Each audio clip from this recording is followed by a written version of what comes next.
Oops, nakikita ko, takam na siya kasi napakalambot nga naman yung ating crust na yung pagkagat natin ay nadudurog lang talaga agad at samahan pa natin yan ng masarap na palaman. At gamit natin ngayon yung dalawang klase ng harina kaya tara simula na. So dito, unahin natin gawin yung ating palaman. Sa mainit na kawali, maglagay ng mantika at ilagay na agad yung ating sibuyas at bawang. Gagamit ako dito ng ground beef at ito'y pinakuluan ko muna bago ko dito ilagay. Igisa ko lang yan para maging bango na bango yung ating palaman. At pag nag-light brown na ng kaunti, ilagay ko na dito yung aking patatas, carrots, at gagamit ako dito ng isang lata na kinuha na yung tubig ng green peas or dry peas. At sa pangpalasa naman dito ay maglagay lang ako ng beef nor cubes at soy sauce. At lagyan ng tubig pakuluan para lumambot yung patatas at carrots. At nag-add ako dito ng asin at black pepper. Sa mga pangpalasa dito mga guys, kayo na ho yung magtansya. Depende na ho yan sa inyo. Ay pwede nyo itong dagdagan, pwede ding bawasan. Pero sa akin ay tamang-tama lang yung lasa nito na hindi maalat, hindi din matabang. At pag malambot na yung carrots at saka yung patatas ay bago natin ito hanguin ay lagyan muna natin ito ng harina. At ang harina ay tunawin lang natin ito sa tubig.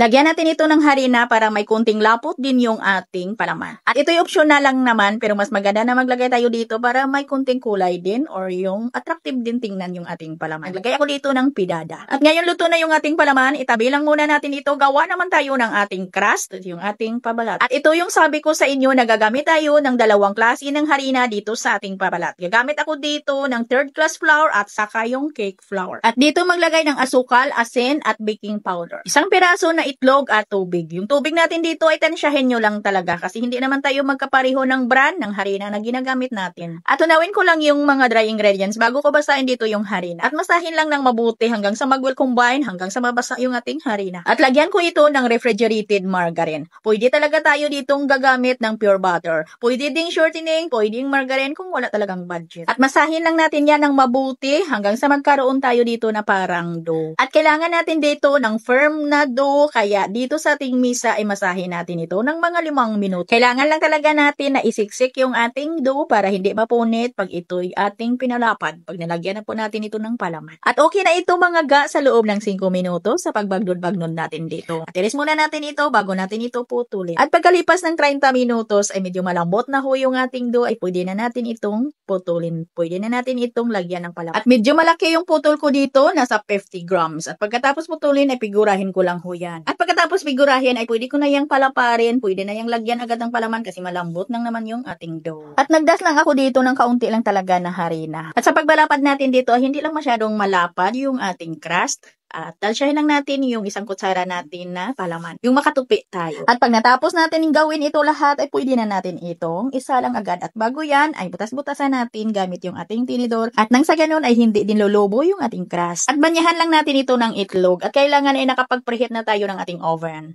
Mga palangga, i-bake natin ito. Pwede naman ninyo itong prituhin, i-deep fry ninyo kung wala kayong oven. At medyo matagal ito mag-golden brown yung ibabaw. Kahit na mataas na yung init ng aking oven. At ang sarap talaga ng ating pabalat, lalo na yung ating palaman, yung ating pabalat, mga ga ay napakatapok.